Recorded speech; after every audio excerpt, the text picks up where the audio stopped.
사도신경 함께합니다. 전능하사 천지를 만드신 하나님 아버지를 내가 믿사오며 그 외아들 우리 주 예수 그리스도를 믿사오니 이는 성령으로 잉태하사 동정녀 마리아에게 나시고 본디오 빌라도에게 고난을 받으사 십자가에 못 박혀 죽으시고 장사한 지 사흘 만에 죽은 자 가운데서 다시 살아나시며 하늘에 오르사 전능하신 하나님 우편에 앉아 계시다가 저리로서 산자와 죽은 자를 심판하러 오시리라. 성령을 믿사오며 거룩한 공회와 성도가 서로 교통하는 것과 죄를 사하여 주시는 것과 몸이 다시 사는 것과 영원히 사는 것을 믿사옵나이다. 아멘. 찬송 436장입니다.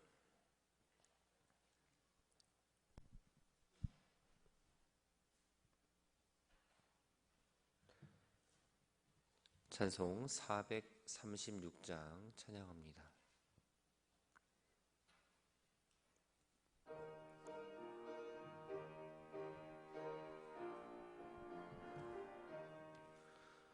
나 이제 주님의 새 생명 얻은 몸 옛 것은 지나고 새 사람이로다.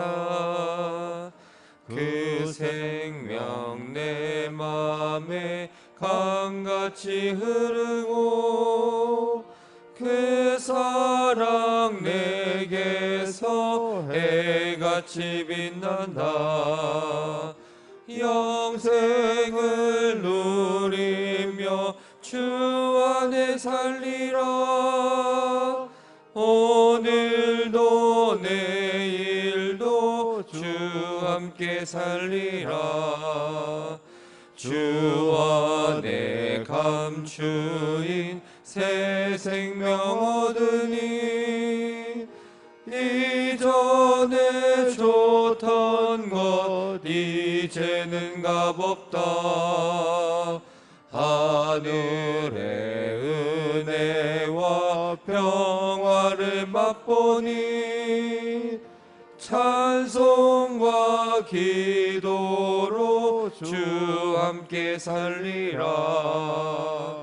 영생을 누리며 주 안에 살리라. 오늘도 내일도 주 함께 살리라. 산천도 초목도 새 것이 되었고 죄인도 원수도 친구로 변한다.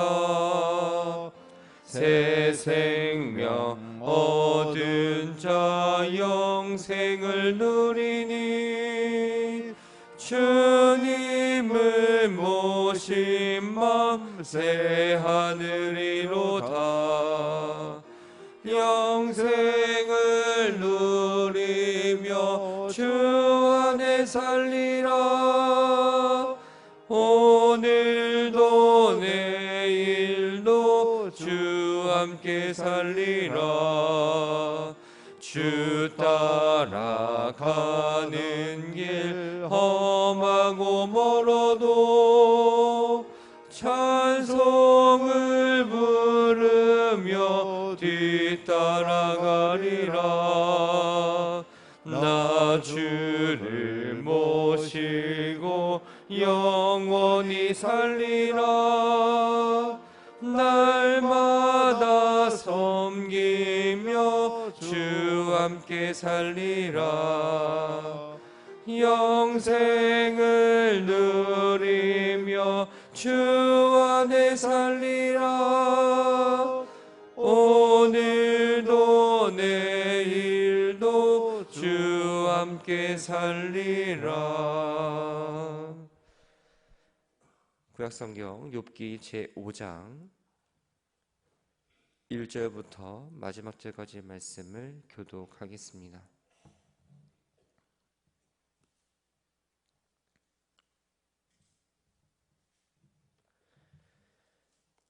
욥기 5장 1절 말씀입니다.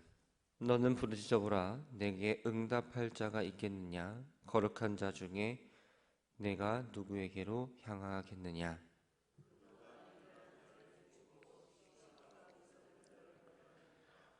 내가 미련한 자가 뿌리 내리는 것을 보고 그의 집을 당장에 저주하였노라.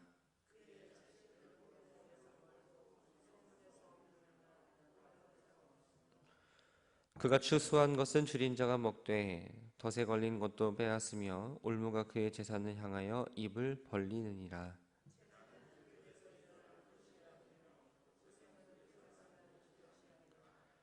사람은 고생을 위하여 났으니 불꽃이 위로 날아가는 것 같으니라.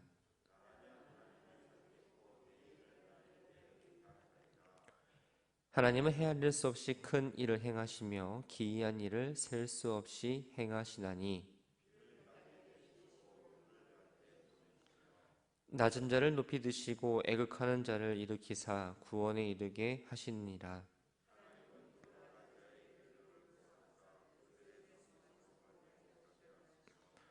지혜로운 자가 자기의 계략에 빠지게 하시며 간교한 자의 계략을 무너뜨리심으로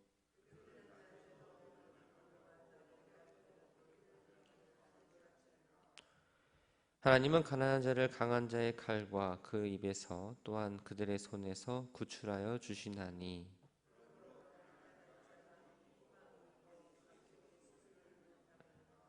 볼지어다 하나님께 징계받는 자에게는 복이 있나니 그런즉 너는 전능자의 징계를 업신여기지 말지니라.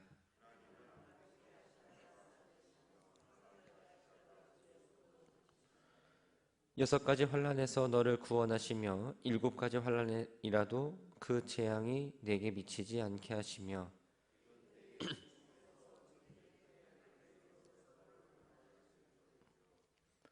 내가 혀의 채찍을 피하여 숨을 수가 있고 멸망이 올 때에도 두려워하지 아니할 것이라.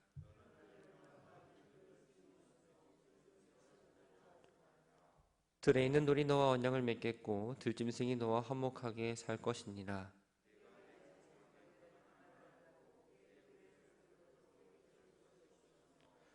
내 자손이 많아지며 내 후손이 땅의 풀과 같이 될 줄을 내가 알 것이라.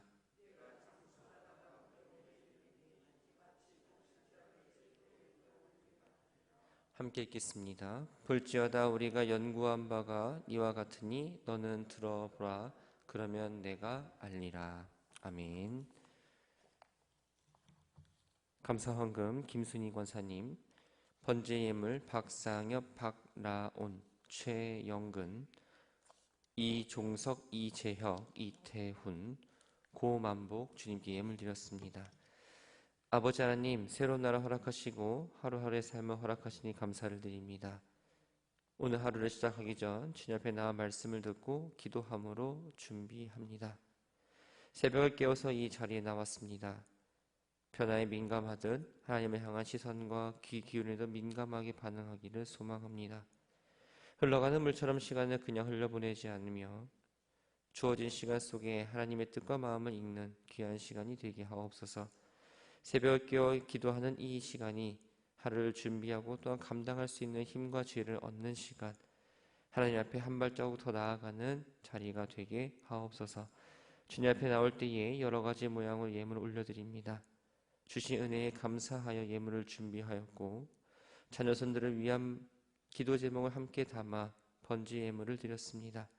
드려진 손길을 기억하여 주시고 예물에 담긴 기도의 제목들을 들어주셔서 하나님께서 선하게 응답하여 주옵소서. 예수님의 이름으로 기도합니다. 아멘. 우리는 앞선 3장에서 극심한 고난 가운데에 자신의 잉태와 또한 탄생과 또한 살아있음을 저주하며 자신이 죽기를 갈구하는 욥의 탄식을 들었습니다. 욥의 친구들 가운데 가장 연장자인 이 엘리바스는 4장에서 간접적으로 욥의 잘못을 지적했다면 오늘 본문에서는 직접적으로 욥의 잘못을 질책하고 회개를 촉구하고 있습니다. 엘리바스는 먼저 욥에게 부르짖어보라고 제안을 합니다. 계속해서 원망과 불평을 하고 또한 저주를 퍼부어 보라는 거죠. 그러나 그 누구도 죄인인 이 욥의 부르짖음에 응답하지 않을 것이고 아무도 돕지 않을 거라라고 말합니다. 2절 말씀을 보면 분노가 미련한 자를 죽이고 시기가 어리석은 자를 멸하느니라라고 기록합니다.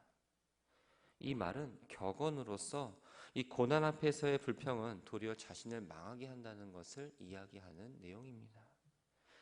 엘리바스의 생각은 욥이 잘못했음에도 불구하고 회개하지 않고 격하게 분노하는 그 모습을 꾸짖기 위해서 이 말을 인용했던 거죠.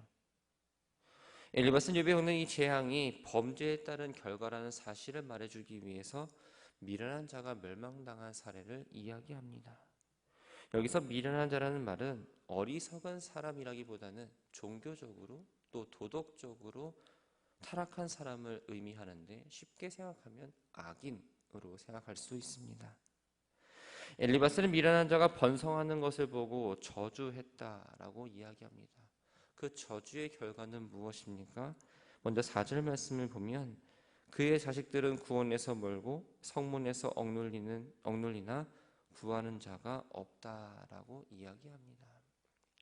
구약에서 성문은 공적인 대중집회가 열릴 곳일 뿐만 아니라 종교의식도 있었고 재판도 거행했던 곳이고 또한 물건을 사고 파는 시장이 형성된 그런 장소를 의미합니다.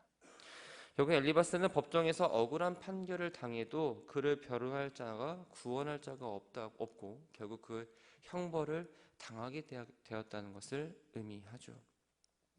이 이야기를 통해서 욥의 7 아들과 3 딸은 결국 욥의 죄악으로 인해서 죽음을 당했다는 그 사실을 이야기하고자 했습니다. 또 5절 말씀을 보면 그 추수한 것을 줄인 자가 먹되 덫에 걸린 것도 빼앗으며 올무가 그의 재산을 향하여 입을 벌리고 있느니라 라고 말합니다. 족장시대의 근동 사람들은 추수한 뒤에 그 곡식단을 가시나무로 가려서 보관하거나 그 나라를 왕겨로 덮어서 보관했습니다. 이렇게 보관했던 이유는 짐승이 물고 가는 것을 막기 위해서도 있지만 때로는 식량을 약탈하는 그 침입자들의 눈을 피하기 위해서 숨겨놓았던 겁니다. 악인이 곡식, 즉 자기의 재산을 보존하기 위해 어떠한 방법을 취할지라도 결국 빼앗기게 될 거라는 것을 말하는 거죠. 그러면서 6절 말씀에 재난이 티끌에서 일어난 것이 아니며 고난은 흙에서 나는 것이 아니라라고 말합니다. 욥이 아무런 이유 없이 재앙을 당하는 게 아니라 그의 숨겨진 죄의 결과로 인해서 지금 이러한 고통을 당하고 있다는 것을 엘리바스는 꼬집어서 이야기하고 있습니다. 욥이 고난을 당한 원인과 결과를 이야기하고 나서 이제는 자신이 욥과 같은 상황에 있다면 나는 차라리 하나님과 내 운명을 원망하지 않고 하나님을 찾고 자신에게 하나님의 모든 것을 맡기겠다라고 이야기하죠. 그러면서 욥이 큰 능력을 가진 하나님께 돌이켜야 한다고 설득을 하고 있습니다. 가장 먼저 큰 능력과 권능을 가진 하나님께서 하신 일 가운데에 땅에 비를 내리시고 밭에 물을 주시는 거라고 이야기합니다. 하나님이 행하시는 많은 기이한 일들이 있지만 먼저 이 비를 내리시는 일을 이야기한 이유는 이 욥과 세 친구들이 살던 지역은 바로 사막이었습니다. 사막은 물이 귀한 지역입니다. 그래서 이 지역에 거하는 사람들에게 비란 하나님의 축복을 의미하고 또한 하나님의 은총을 상징하기 때문입니다. 또 하나님은 낮은 사람들을 높은 곳에 세우시고 슬퍼하는 사람들을 위해 안전한 곳으로 들어 올리시는 분이라고 말합니다. 그러나 그뿐만 아니라 악인들을 심판하는 분이라고도 분명하게 이야기하고 있습니다. 하나님은 교활한 자의 계교를 꺾으심으로 그들이 성공하지 못하게 하시고 스스로 지혜 있다고 자만하는 사람들이 자신의 꾀에 빠짐으로 인해서 그들의 계략을 무너뜨린다라고도 말씀하시죠. 엘리바스는 이러한 이야기를 통해서 욥이 지금 당하고 있는 이 환난을 하나님의 징계라고 생각하고 순순히 받아들이라라고 이야기합니다. 지금까지 엘리바스는 욥을 향해서 직접적으로 지칭하기보다는 어떠한 일반적인 예를 들어서 욥에게 이야기했습니다. 그러나 17절부터 27절까지의 말씀을 보면 내가 라는 표현을 통해서 욥을 분명하게 지목하면서 조목조목 이야기를 합니다. 먼저 17절 말씀을 함께 보면 볼지어다 하나님께 징계받는 자에게는 복이 있다. 그런즉 너는 전능자의 징계를 업신여기지 말지니라 라고 이야기합니다. 욥에게 임한 이 재앙은 너를 바른 길로 인도하여 결국 너를 복되게 하기 위한 하나님의 은혜인데 너는 왜 그렇게 그것을 마땅하게 여기지 않느냐라고 불평을 하지 말라고 이야기를 하는 거죠. 그러면서 하나님의 징계를 업신여기지 말아야 할 이유를 대해서 18절부터 22절까지 이유를 들어서 이야기를 합니다. 먼저 하나님은 심판자이면서 동시에 치유자임을 이야기하죠.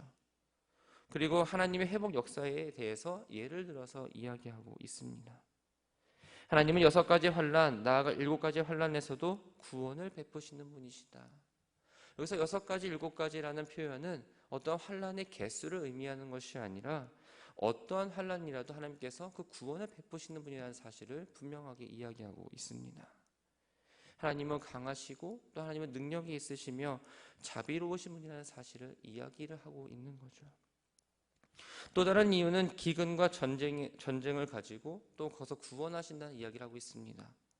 고대 근동사회에서 인간의 생존을 가장 위협하는 것 중 하나는 바로 기근과 전쟁입니다. 우리가 아는 것처럼 기근은 바로 자연현상입니다.